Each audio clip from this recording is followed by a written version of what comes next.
Dans les années 80, des propriétaires mettaient en commun les landes qu'ils détenaient sur le Cragou pour les planter de chênes rouges, de sapins de Vancouver et surtout d'épicéas de Sitka. Le groupement forestier de Poulouvain était né. En réaction, des riverains, des naturalistes, des chasseurs, des randonneurs se mobilisaient. C'était le début de la protection du Cragou. Mais sous les sapins, pas de lumière, pas de plantes et donc pas d'animaux.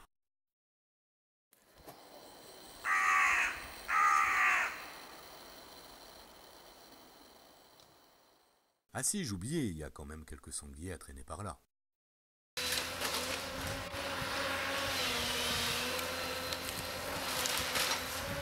En 2010, 27 des 85 hectares de boisement artificiel étaient abattus sur demande de la direction des territoires et de la mer. Suite à cet abattage, le Conseil général du Finistère devenait propriétaire des 85 hectares au titre de la politique des espaces naturels sensibles et Bretagne vivante devenait gestionnaire de ces parcelles. Vu la taille des grumes, les résineux furent envoyés en Normandie pour être transformés en pâte à papier, en caisse ou en palette.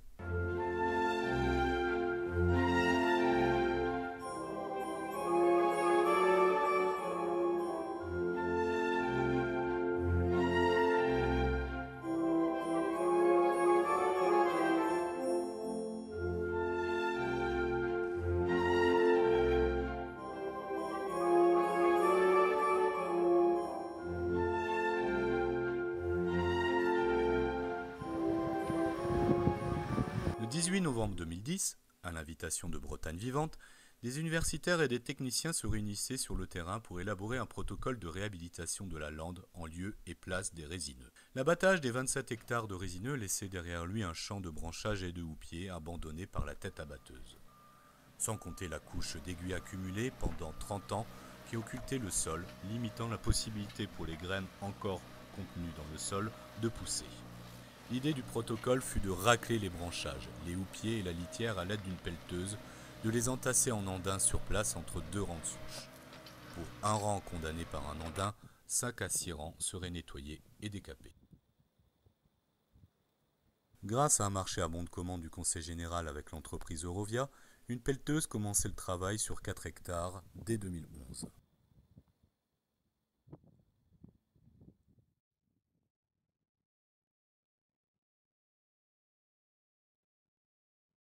Au printemps de cette année-là, le paysage avait bien changé. Mais la lande, allait-elle revenir ?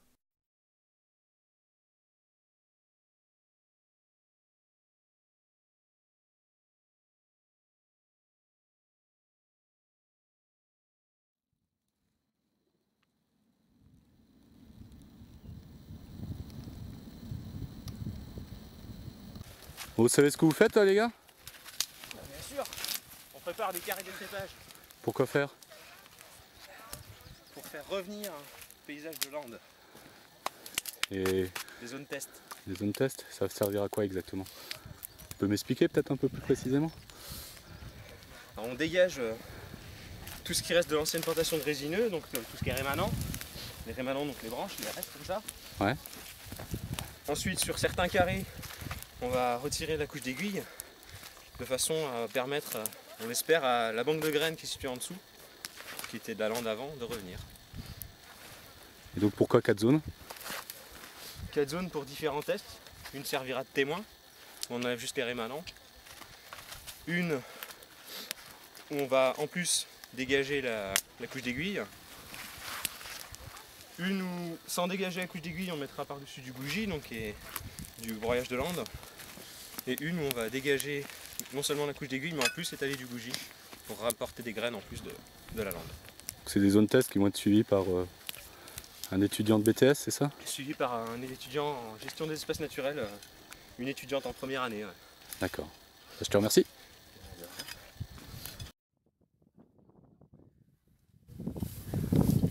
Ah Gaëtan, qu'est-ce que tu fais alors ? Raconte-nous.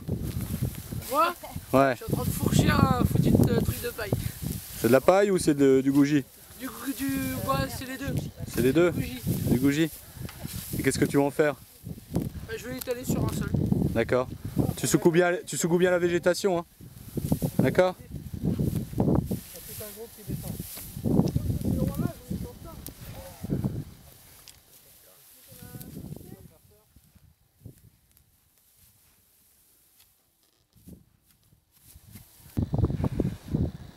Donc qu'est-ce que tu fais de beau là, Gwen? Bah là, je fais des relevés de végétation sur les landes du Cragou, sur les parcelles qui ont été étrépées après une coupe de résineux. Alors, je dois voir comment la lande se réhabilite après cette coupe. Je dois faire des analyses par rapport à des parcelles qui ont soit été décapées, soit pas décapées du tout, avec pose de litière ou pas. Litière de lande? Litière de lande. Ouais. Et donc t'en arrives à quelle conclusion là? Bah, le décapage, ça aide réellement à la reprise de la lande, D'accord. comparé aux parcelles qui ne sont pas décapées. D'accord.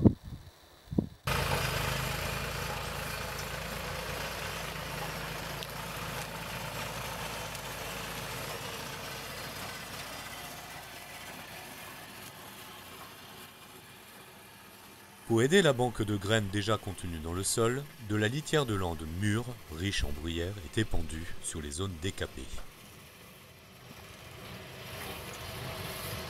Alors, si on laisse l'état comme ça, avec la pluie, ça risque de chauffer, de monter à 70 degrés, de cramer les graines. Et alors tu crois que ça va pas reprendre après?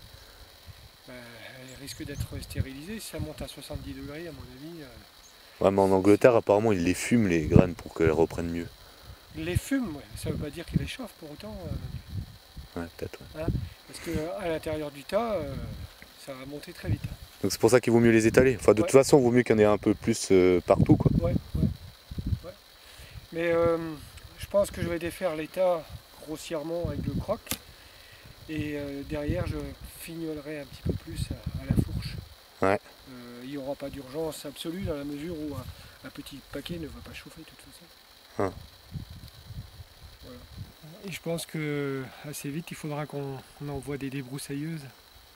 Parce que quand on voit le tracteur, les difficultés qu'il a, je pense que le débroussaillage mécanique ça va être chaud.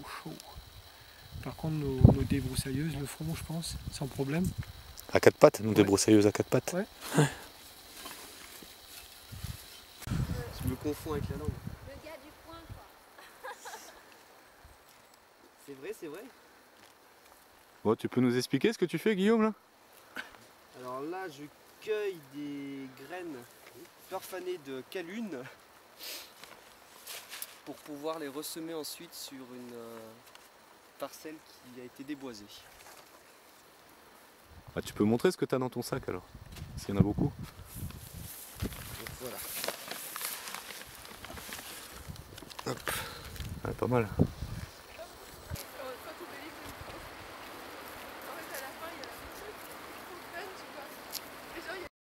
Toujours pour soutenir la banque de graines contenue dans le sol, des inflorescences de bruyère et de calune sont cueillies, triées, nettoyées de leur enveloppe florale et semées. Savez-vous planter les choux à la mode, à la mode? Savez-vous planter les choux à la mode de chez nous? C'est la fin du mois d'août 2011 et les premières fleurs de calune à fleurir sur cette parcelle depuis 30 ans. Eh bien, c'est ces deux brins. La victoire est proche. Pour finir de décaper les 23 hectares restants, le Conseil général bénéficiait en 2013 d'un contrat Natura 2000. L'entreprise d'Iverès est retenue et grâce à un nouveau prototype de pince, nettoie une dizaine de rangs intersouches pour un rang où sont accumulés branchages et litières d'aiguilles.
Toujours en 2013, Bretagne Vivante et le parc naturel régional d'Armorique sont retenus dans le cadre de l'appel à projet Stratégie nationale pour la biodiversité lancé par le ministère de l'Environnement. Dès lors, de nouveaux moyens peuvent être développés pour abattre une saulée mal en point, mais aussi installer une clôture de 3,5 km délimitant 4 enclos.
Super.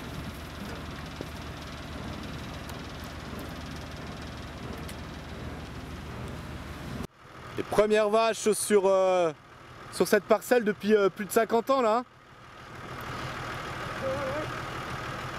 Un demi-siècle. Un demi-siècle d'absence de la vache. Les 4 premières de retour. Formidable. Elles sont même pas utilisées. Ouais, elles ont toujours été là. Hein. À croire.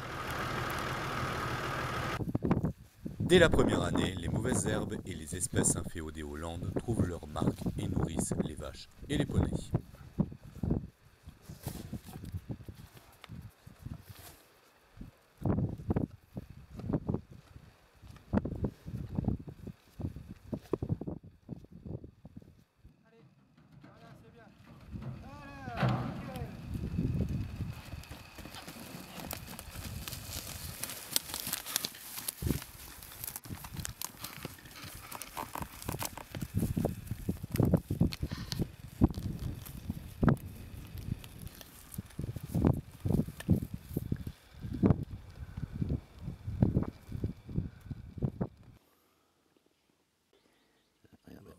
Sur les 4 hectares nettoyés en premier, la lande est déjà belle.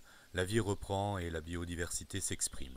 D'un longicorne au troglodyte, d'un bébé couleuvre au coccinelle, la nature a une autre allure que sous des résineux.